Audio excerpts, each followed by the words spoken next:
Kemudian supaya kita kalau kita mau mempelajari pompa kan otomatis kita harus tahu bagian-bagian pompanya. Kemudian ini yang terpenting sebenarnya, bagaimana cara menginstalasi pompa, masang pompanya di sumur. Kemudian kalau terjadi masalah, maka ada perawatan pompa dan masalah-masalah pada pompa. Kalau perawatan pompa mudahlah, asal dicolokin begitu ya. Yang penting itu adalah kalau ada masalah. Biasanya orang malas merawat, pokoknya kalau ada masalah baru itu diperbaiki biasanya itu. Tapi masalah-masalah dari pompa nanti akan kita di posisi itu. Kemudian yang pertama, apa sih pompa itu? Pompa itu sebenarnya alat yang berfungsi untuk menaikkan cairan atau mendorong cairan, sebenarnya fluida itu cairan, langsung secara mekanik atau mengubah energi mekanik menjadi energi tekanan, teorinya seperti itu. Jadi pompa itu sebenarnya kalau kita ngangkat air dari sumur, kan kita pakai manual, dikerek begitu ya. Nah sekarang ngereknya itu, mereka menaikkan dari posisi rendah ke posisi yang tinggi. Ngereknya itu sekarang pakai alat, sehingga kita tidak perlu lagi susah payah mengerek cairan itu. Nah, sehingga kegunaan pompa yang pertama itu memindahkan cairan dari satu tempat ke tempat lain, sumur misalnya. Kemudian yang kedua itu salah satu guna pompa itu untuk mensirkulasikan cairan. Jadi kalau ada air mau disirkulasikan di rumah ya bisa pakai pompa. Kalau ada yang punya mobil di dalamnya mengalirkan air radiator ya juga pakai pompa. Pokoknya yang isinya itu cairan namanya pompa. Kalau isinya bukan cairan, misalnya gas, namanya apa? Namanya kompresor. Tapi alatnya hampir sama-sama untuk memindahkan cairan. Kemudian, nah jenis-jenis pompa, wah keterusan ini pencetnya. Nah, jenis-jenis pompa itu ada dua. Yang pertama itu istilahnya itu pompa positif dan yang kedua pompa dinamik. Pompa positif itu apa maksudnya? Pompa positif itu adalah pompa yang memindahkan airnya secara langsung, dihisap kemudian didorong. Kemudian pompa dinamik itu tidak secara langsung dia hanya mengandalkan tekanan udara. Coba kita lihat apa sih maksudnya lebih lengkapnya. Nah ini dia. Ini adalah pompa yang positif yang memindahkan airnya secara langsung. Jadi pompa Dragon ini itu pompanya positif. Mengapa positif? Karena dilihat di sini ketika si anggukan ini apa ya namanya ya, si tuas ini naik ke atas, klep yang ada di bawah ini terbuka sehingga cairan yang ada di dalam sumur terhisap naik ke atas secara langsung. Jadi dia benar-benar menghisap seperti orang nyedot cairan dari gelas. Kemudian ketika dia turun, klep yang di bawah ketutup, klep yang atas terbuka, sehingga cairannya naik ke atas, kemudian mancur ke sini. Nah, ini adalah pompa yang positif. Nah, pompa seperti ini biasanya bisa menghisap sedalam apapun. Jadi kalau sumurnya dalam pun dia bisa dihisap, tidak tergantung dari ini. Cuman masalahnya pompa ini alirannya sedikit. Alirannya sedikit, tekanannya besar, alirannya sedikit. Nah, pompa yang paling sering kita pakai dan yang akan diterapkan sekarang, yang akan dipasang itu adalah pompa dinamik seperti ini. Pompa ini sebenarnya dia hanya mendorong air, tidak pernah menghisap air. Nanti kita akan lihat ketika instalasi. Jadi, dia ada batasannya. Dia hanya mendorong air, kalau airnya didorong, ini ada kayak kayuhan, airnya didorong, ketika air itu di kayuhannya akan naik. Itu ceritanya. Nah, terus deh ini kan teori ya. Nah, sekarang kita lihat karakteristik pompa. Nah, ini lebih praktek lah paling tidak kalau yang tadi didengarkan saja. Nah, ini salah satu kalau kita beli pompa maka akan kita lihat seperti ini. Ini plate-nya ada Shimizu. Saya nggak tahu pompa yang ada di sana apa, tapi kebetulan saya ngambil gambar dapatnya ini. Ini plate-nya pompa yang mengindikasikan karakteristik dari si pompa tersebut. Apa maksudnya tulisan-tulisan yang ada di sini. Mari kita lihat. Bentar. Nah, keterusan. Bentar. Oke, yang pertama, kotak yang kuning ini sebenarnya mengindikasikan karena pompa ini kan digerakkan oleh dinamo motor listrik. Maka yang kotak yang kuning ini sebenarnya mengindikasikan yang berkaitan dengan dinamo dari si pompa ini. Jadi yang ada ini, yang saya tunjuk ini voltasenya artinya dia pakai voltase 220. Jadi PLN sekarang kan voltasenya 220. Yang sebelahnya yang 50 Hz itu artinya kedipan frekuensi dari listrik itu 50 Hz. Tapi ini nggak usah dipikirkan karena ini ketetapan dari PLN. Jadi kalau kita nyambung listrik ke PLN, dia akan selalu 50 Hz. Kemudian yang di bawahnya ini, nah yang di bawahnya ini adalah arus listriknya. Jadi arus listriknya 1,3 ampere. Nah, kemudian voltase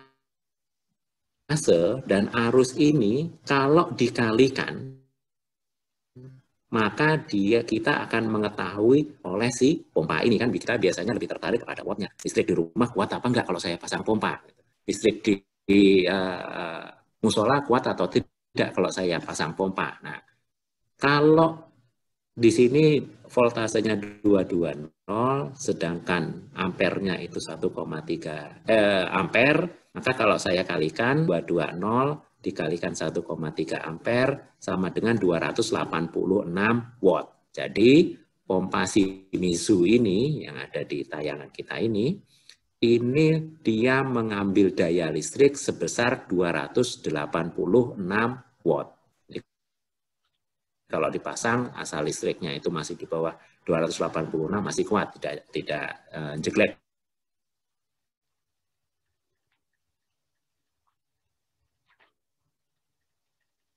Tidak turun itunya. Kemudian kapasitornya atau biasanya orang sebut starter. Jadi starternya dia itu butuh kapasitor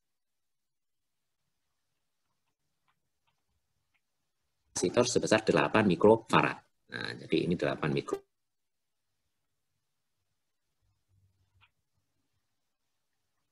mikrofarad 370 volt. Nah, jadi ini merupakan spesifikasi dari starter. Sedangkan yang di bawah ini berarti adalah 200-900 putaran per menit. Jadi untuk 1 menitnya dia berputar 2.900 kali. Jadi bayangkan saja jarum detik jam itu. Jarum detik jam itu dia berputar 1 putaran per menit. Dari angka 12 ke 12 lagi kan, berarti kan. Nah, kemudian tadi sudah ciri-ciri dari dinamo atau motor listrik pompa. Nah, saya lanjutkan ke materi mengenai tahanan sistem atau head. Jadi kalau orang biasanya kalau masang pompa itu pompa yang umumnya masyarakat itu pakai apa? Pakai sanyo. Nah ini karakteristik. Kalau tadi karakteristik dari motor listriknya, nah kalau ini karakteristik dari pompanya. Jadi pompa itu dikenal kalau tahanan sistemnya namanya kapasitas atau debit pompa. Jadi pompa mampu memompa air misalkan kalau misalkan ada tulisan di sini, Shimizu itu ada tulisan Ki 10 sampai 28 liter per menit. Artinya itu disebut dengan kapasitas pompanya ini mampu mengeluarkan air sebanyak 10 sampai 28 liter per menit. Kemudian ada namanya head. Nah, ini yang warna tulisannya ini head 20 sampai 5 meter, 25 meter. Nah, ini 20 strip 5 meter. Jadi kalau di total itu ada total static head. Jadi total static head itu terdiri dari ini namanya, jadi kalau dari pompa ke air itu namanya suction. Nah, suction. Nah, kemudian biasanya ini disebut dengan pompa hisapnya. Jadi hisapnya itu berapa meter. Nah, kadang-kadang kalau beli pompa misalkan kok nggak bisa naik airnya. Kenapa? Karena dari pompa ke ujung klep bawah air itu terlalu, atau muka air itu terlalu jauh, terlalu dalam. Jadi kadang-kadang kan kalau musim kering, air bawah tanah itu mengalami penurunan. Nah, akibatnya tinggi hisapnya ini jadi jauh, jadi tinggi kan, karena nambah, karena kedalaman airnya makin ke bawah. Nah, karena ke bawah maka ya tinggi suctionnya ini dia akan menjadi ya jauh ke bawah. Sehingga kadang-kadang kalau pas musim kemarau airnya ini tidak bisa naik.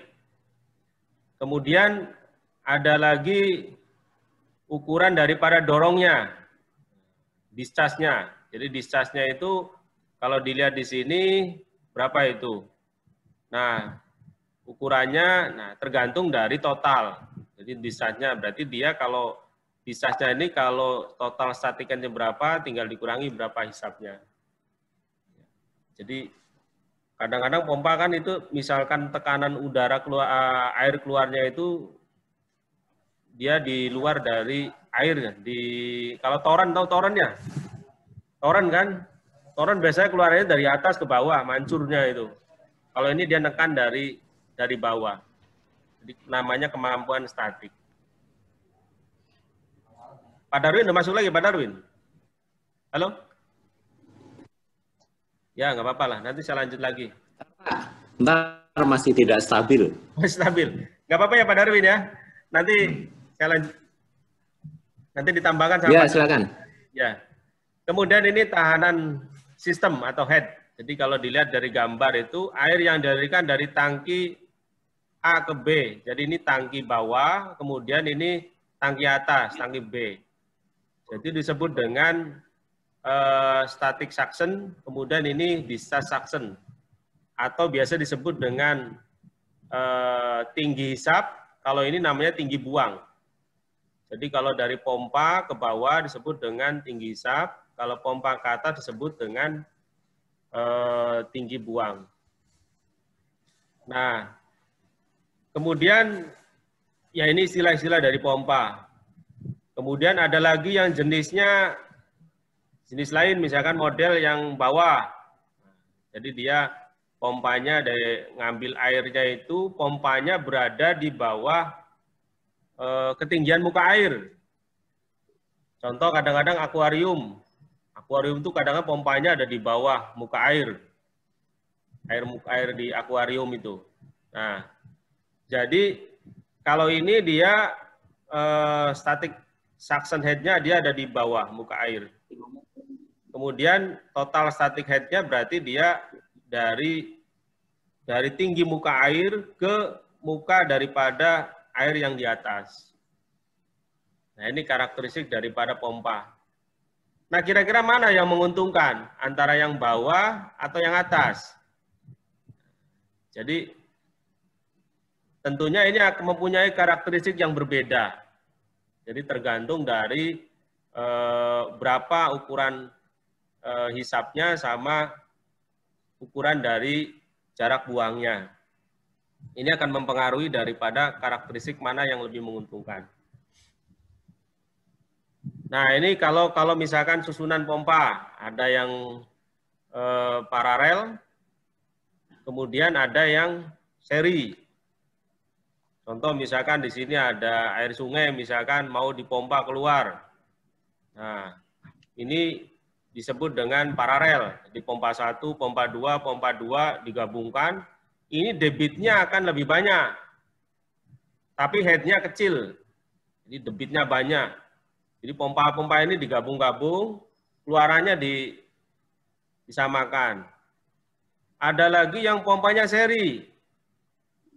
Jadi pompa 1 hisapnya dari air kemudian keluar, masuk ke menjadi hisap pompa 2. Kemudian pompa 2 keluarnya masuk jadi hisap pompa 3. Nah, ini kalau ini debitnya sama, Ki. Jadi kalau misalkan ini pompanya 20 liter per menit, ya sama, 20 walaupun ada 3 pompa. Tapi yang akan membedakan tingginya, head-nya. Tadi ada istilah head, ketinggian. Jadi kalau mau menghisap air yang dalamnya jauh atau jarak kedalamannya jauh, headnya nah, pakai namanya di seri. Jadi itu kalau dia pakai tergantung daripada sistemnya. Kemudian apalagi ya? Jadi secara umum di luar instalasi perpipaan, nah, pompa ini terdiri dari 3 bagian dasar. Ada motor listrik, ada pompa air dan tabung akumulator, kemudian ada aksesoris. Biasanya kalau beli pompa itu, ini yang bikin mahal itu aksesorisnya. Jadi kalau standarnya itu hanya motor listrik sama pompa tabung air. Pompa airnya ini. Kadang ada yang tabungnya, kalau ada juga yang nggak ada. Aksesorisnya biasanya disebut dengan dipasang pressure switch, orang nyebutnya otomatis. Kemudian ada thermal protector, jadi terutama di motor listriknya. Nah ini kira-kira bagian dari pompa. Jadi ada yang pertama ini bodi pompa. Nah ini bodi pompa. Kemudian ada penutup kipas. Jadi samping di belakangnya itu ada penutup kipas. Kemudian ada bagian kapasitor.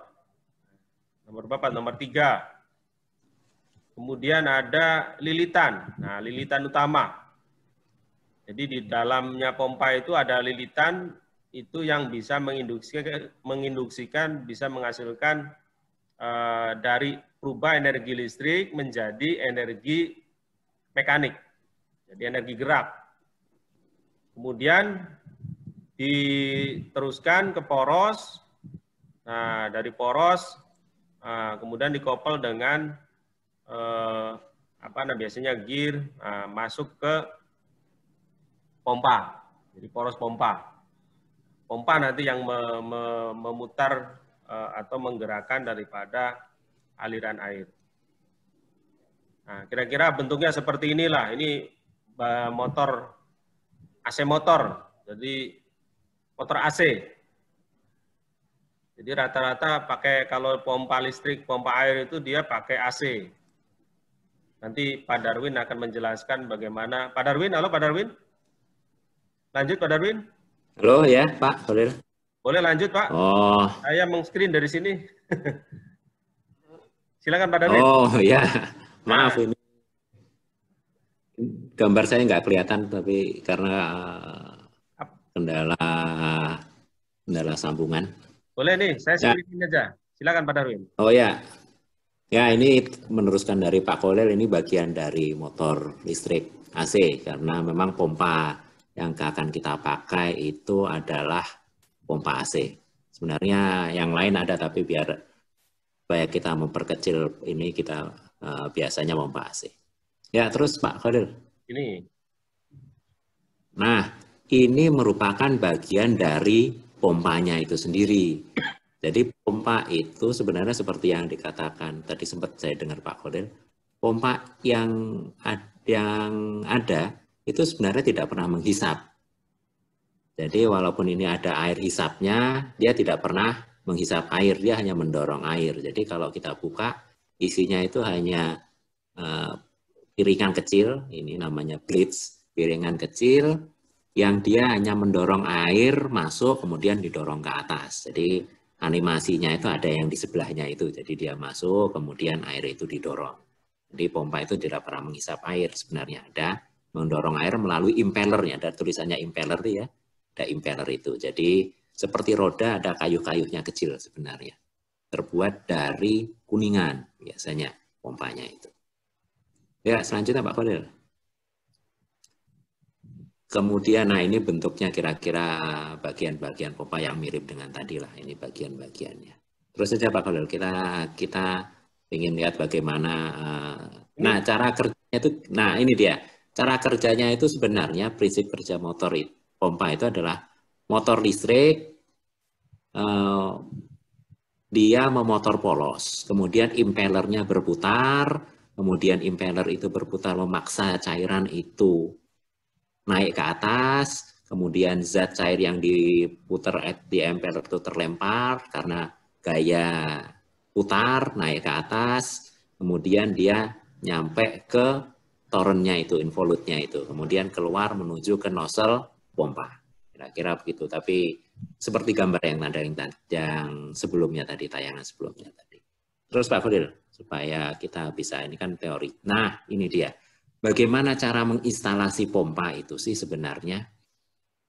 Yang pertama kali, kalau kita menginstalasi pompa, ini ada pompanya, kemudian pompa itu punya 2 pipa, yang menuju ke sumur itu pipa hisap, yang menuju ke toren yang di atas itu ya, yang toren di atas itu yang tampungan air, Penguin itu biasanya mereknya Penguin, atau ke keran itu disebut dengan pipa dorong. Kalau bahasa Inggrisnya yang hisap itu namanya suction, yang dorong itu discharge. Jadi kadang-kadang di pompa itu ada tulisannya S sama D.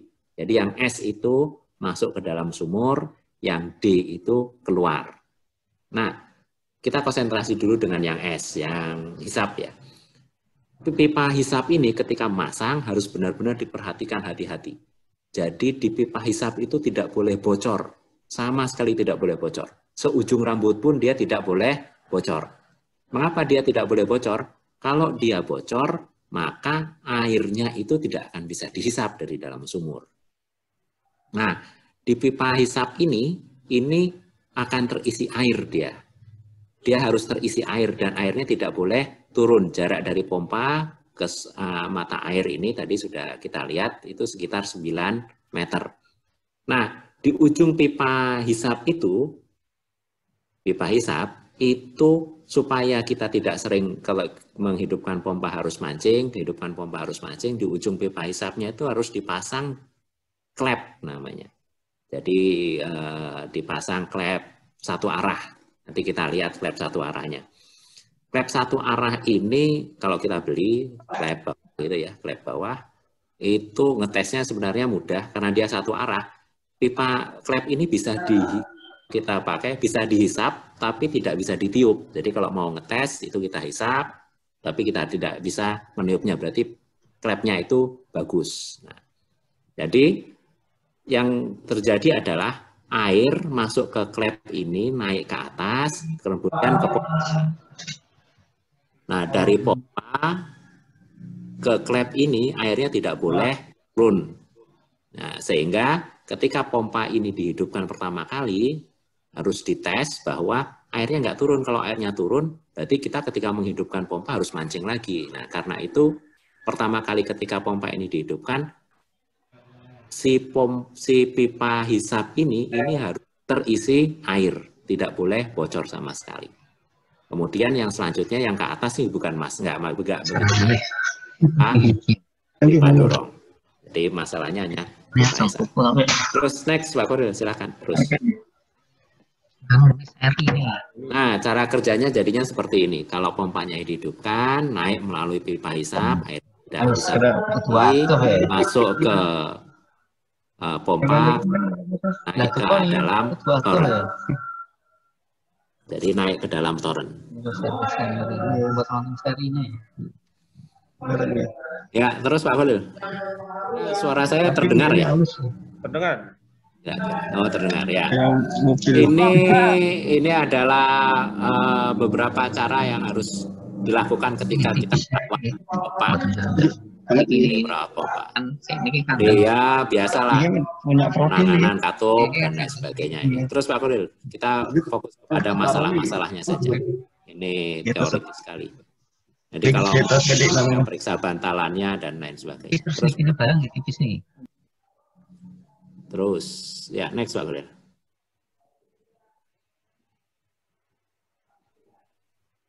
Ya next, supaya waktunya cukup. jam 10. Ya, kemudian ini masalahnya. Ketika kita mengoperasikan pompa, kalau menginstalasi seperti yang tadi, yang kita harus perhatikan adalah pipa hisapnya. Yang harus kita perhatikan benar-benar pipa hisap jangan sampai bocor dan bawahnya itu harus dipasang klep, biasanya begitu. Nah, ketika kita mengoperasikan pompa, biasanya terjadi beberapa masalah. Yang masalah yang paling sering yang pertama itu mesinnya menyala, tapi airnya nggak mau keluar. Jadi ini biasanya pertama kali ketika instalasi. Jadi mesinnya menyala, mesin pompa menyala, tapi airnya tidak mau keluar. Mengapa demikian? Ya kita cek sumurnya ada airnya apa enggak. Kalau sumurnya nggak ada airnya ya berarti nggak ada air yang bisa dipompa. Yang kedua, kita periksa apakah di pipa hisap itu ada air atau tidak. Karena di pipa hisap itu harus ada air. Kalau airnya nggak ada di pipa hisap, nggak mau naik ke atas, maka pompanya juga tidak akan bisa mengalirkan air. Jadi, terus Pak Khalil, kita lihat gambarnya. Jadi, kalau pompa itu tidak bisa menyala, maka yang pertama kali dilihat itu adalah yang Anda dibuka itu adalah atasnya ini. Jadi ini ada orang nuang air di dalam. Nah, ini di atasnya ini ada air atau tidak? Kalau dia tidak ada air, maka pompanya harus dipancing, diisi air. Berarti artinya kita mengisi si pompa hisap dengan air. Mengapa pompa hisap ini airnya turun, harus kita pancing? Karena klep yang ada di pojok itu, klepnya sudah bocor. Jadi kalau klepnya itu bocor, airnya turun ke bawah, pompanya tidak mau memompa air. Jadi pompanya tidak mau memompa air. Ya berarti harus diganti dengan klep yang baru. Biasanya seperti itu. Nah jadi biasanya kalau tidak mau mengalirkan air, pompanya hidup, itu masalahnya adalah diperhatikan di pipa hisapnya dia.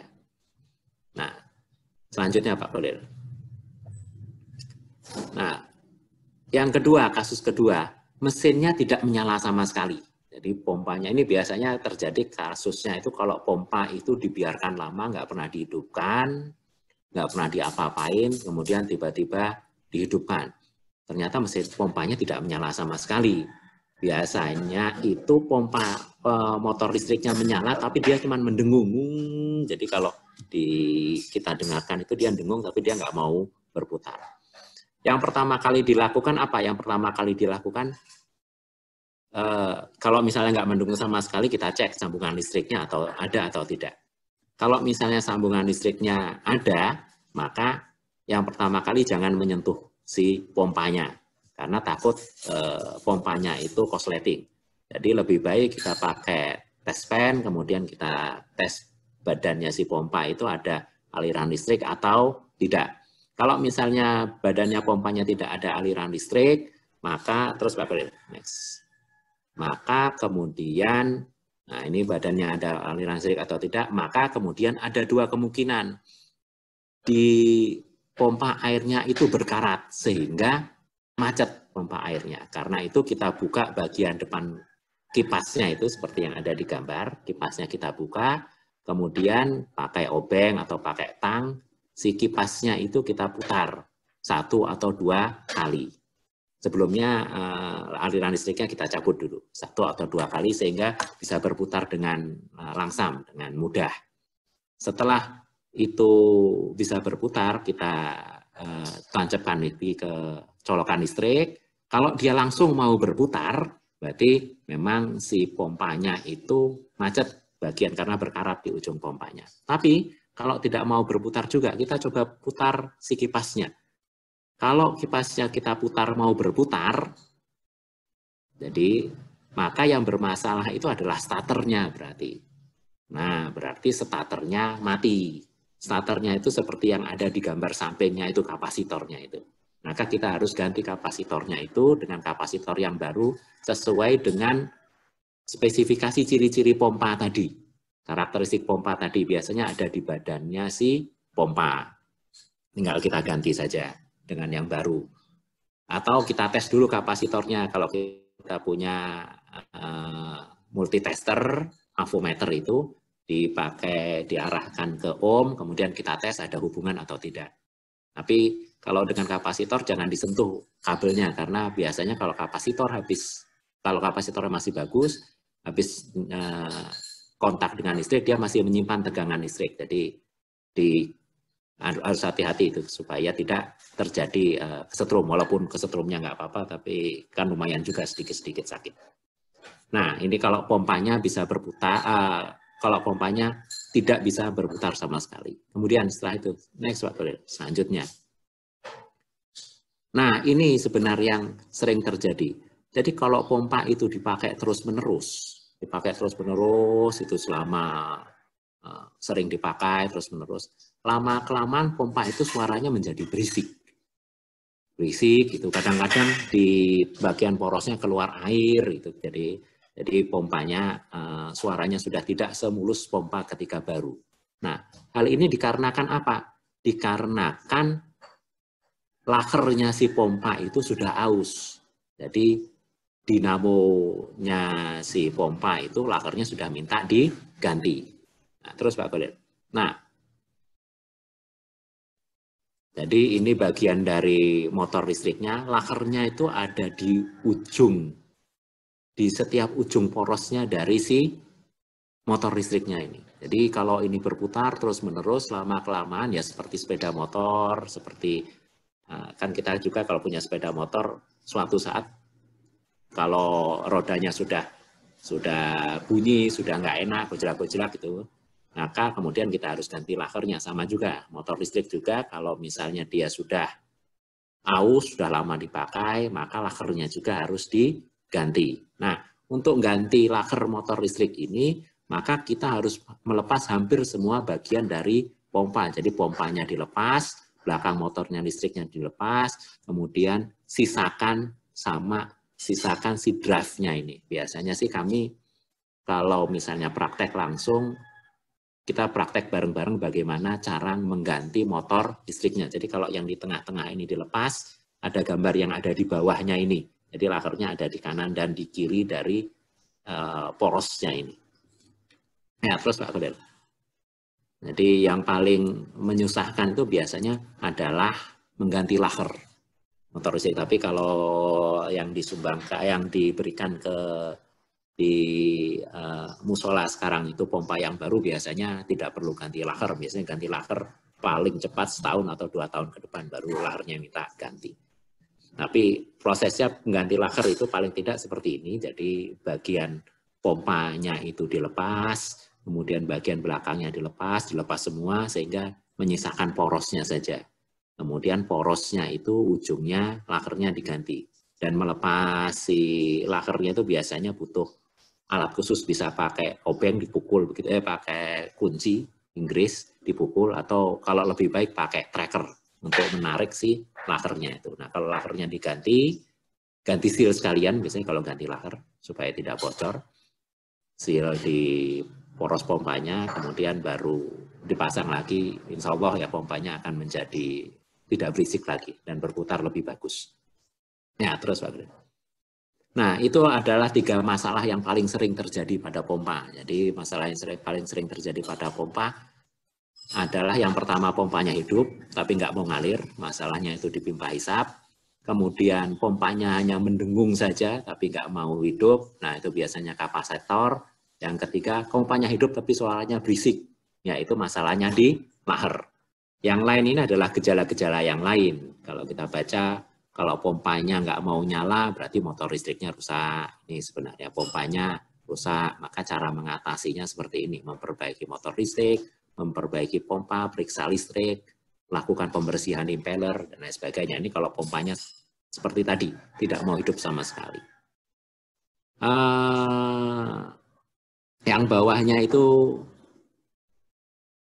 air tidak mau disedot. Kalau air tidak mau disedot, biasanya bisa jadi impellernya tidak tersumbat atau katup tidak terbuka. Katup yang ada di bawahnya itu juga tidak terbuka. Jadi, next Pak Polin. Nah, kemudian bagaimana kalau nggak mau disedot juga? Bisa jadi kalau pertama kali masang, bisa jadi kalau sumurnya terlalu dalam, seperti yang dikatakan Pak Khalil tadi, headnya itu terlalu rendah, jadi pipanya itu kurang karena standarnya si pompa ini adalah jarak antara pompa sama air itu tidak boleh lebih dari 9 meter. Jadi yang sebenarnya yang menaikkan air ke pompa itu adalah tekanan udara. Jadi tekanan udara itu ngangkat si air naik ke pompa, tekanan udara itu batasannya 9 meter, sama si pompa air itu kemudian baru didorong masuk ke dalam toren. Jadi teorinya seperti itu. Kemudian bisa jadi impellernya tersumbat, si sudunya pompa itu tersumbat. Kemudian bagaimana kalau motornya itu overload? Bisa jadi shaftnya rusak, kemudian penghantar arusnya terlalu tinggi, headnya terlalu rendah, jadi pompanya overload. Ya, mungkin sudah terus Pak, mungkin habis ya. Oh masih ada. Nah ini kemudian yang lain-lain lah. Bagaimana kalau pompanya bergetar, seperti yang tadi kita ceritakan, biasanya karena bearingnya rusak. Jadi demikianlah kira-kira presentasi dari saya. Kalau misalnya ada yang mau ditanyakan dari para peserta, silakan. Mungkin saya juga nanti akan minta bantuan Pak Priyono kalau misalnya saya tidak, jawaban saya kurang memuaskan. Terima kasih Pak Khalil. Saya kembalikan ke Pak Khalil sebagai moderator. Mohon maaf tadi sempat terputus.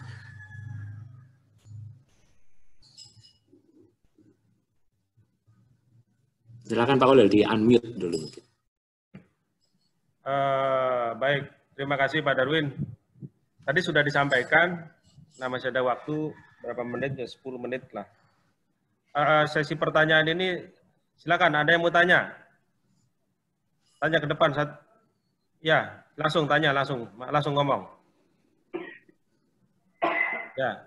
Kalau pompa hidrolik itu pompa yang sistemnya gimana, Pak? Oh ya, pompa hidrolik. Pompa hidrolik itu adalah pompa yang tekanan tinggi. Jadi pompa hidrolik itu pompa tekanan tinggi. Jadi biasanya sistemnya yang tadi di awal-awal yang positif displacement. Jadi didorong secara langsung.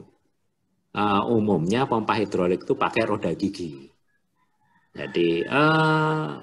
Jadi pakai roda gigi sehingga tekanannya menjadi sangat tinggi. Sebenarnya prinsipnya sama, cuman dia tekanannya sangat tinggi. Mungkin Pak Khalil bisa membantu karena Pak Khalil yang biasanya membantu, yang biasanya studinya pakai pompa hidrolik. Monggo Pak Khalil kalau ada tambahan. Ya, kalau pompa hidrolik itu hampir mirip dengan seperti kalau di alat berat itu kan ada pompa hidrolik. Jadi untuk tekanan tinggi lebih ke aliran. Tadi sudah Pak Darwin sudah menyampaikan. Kan pernah lihat alat berat ya? Alat berat kayak eskavator dan lain-lain. Nah, itu ada pompa hidrolik. Pompa hidrolik itu yang mengalirkan fluida ke silinder. Jadi pompanya itu bentuknya kalau adik-adik tuh lihat alat berat itu kan dia bisa mengangkat benda-benda yang berat, eskavator. Nah, dia dorong di dalamnya itu dia pakai oli hidrolik. Nah, oli hidrolik itu dia dialirkan dari tangki ke silinder itu menggunakan pompa. Di pompa namanya pompa hidrolik. Pernah lihat nggak kalau alat berat? Pernah kan? Eskavator atau apa, itu ada namanya pompa hidrolik. Jadi biasanya dia pompanya bentuknya aksial displacement. Mungkin itu Pak Darwin. Ada lagi? Tanya lagi. Ya, terima kasih Pak Khalil. Ayo. Nanti tugasnya ini membongkar pompa. Setelah ini. Ayo tanya. Mumpung tanya. Pak. Ya. Apakah ada referensi merek lain gitu selain Shimizu untuk kelistrikan sistem pemompaan? Nah, merek pompa. Ya. Merek pompa ini macam-macam. Pak Darwin mungkin bisa jelaskan. Kalau bicara merek ini ya berarti ya merek pompa itu berkaitan dengan kepercayaan ya. Ya. Pompa itu kalau mesin pompanya itu sama aja. yang membedakan pompa itu bagus atau tidak, itu biasanya di motor listriknya. Jadi pompanya itu awet atau enggak itu justru di motor listriknya, bukan di pompanya. Nah, setahu saya pengalaman, motor listrik yang pompa yang paling bagus itu Sanyo, punyanya Sanyo. Jadi punya Sanyo itu biasanya yang paling bagus, awet biasanya dia motor listriknya. Memang agak lebih mahal. Ya, makanya Jadi Sanyo namanya. ya, makanya sampai sekarang pompa air itu kan sebutannya Sanyo. Karena apa? Karena yang paling bagus itu Sanyo. Jadi kalau Anda tanya merek apa yang paling bagus? Kalau punya duit ya beli Sanyo. Kalau nggak punya duit ya semampunya ya. Karena sebenarnya pompanya sama saja, yang membedakan motor listriknya. Manual. Ya. Demikian. Kenapa, Mas? Ya yang paling murah merek Nimba tuh Pak. Oh iya. Oh, Manual. iya, timba air. Iya. Iya, merek paling murah merek Timba berarti, Mas. Paling murah Pak ya. Iya, paling murah. Ada motornya itu paling gede Pak. Ada lagi pertanyaan? Silakan. Yang lain. Ayo bertanya. Pak, bisa kan? Ya. Kalau body ada setrumnya itu gimana Pak? Yang jelas ngomongnya. Maju. Kalau body Sanyo ada setrumnya itu gimana cara ngatasinya Pak? Oh, bodi pompanya ada listriknya, strum. Iya. Oh, kalau bodi pompanya itu ada stromnya, berarti ada yang koslet itu. Ada yang koslet di bagian motor listriknya. Jadi kalau saran saya itu dibawa aja ke tukang sepul, orang gulung. Tapi apa Pak Priyono bisa membantu saya? Pak Priyono. Pak Priyono yang lebih ahli bagian listrik. Dia unmute Pak Priyono. Ya, silakan Pak Priyono. Kalau motor listrik pompa itu ada strumnya, bagaimana cara untuk mengatasinya, Pak? Biasanya parah dan juga strong. Suaranya nggak jelas, Pak Pri.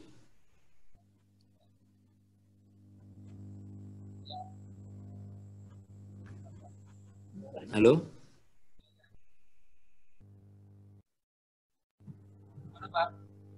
Ya, kalau silakan Pak Pri. Biasanya parahnya itu Pak, ya kabel MLD itu juga dikupas jadi shock body Pak. Pada waktu yang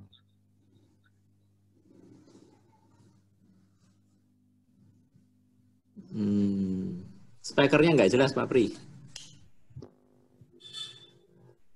Nah, deketin. Nah, yang ngomong gitu. Nah, itu biasa kalau bodinya itu punya kumparannya itu Pak, kumparan itu kan dilapisi dengan lem air, biasanya udah terkelupas, dia nempel ke bodi. Nah jadi pada waktu kita alir listrik, otomatis bodinya itu ngalir listrik juga.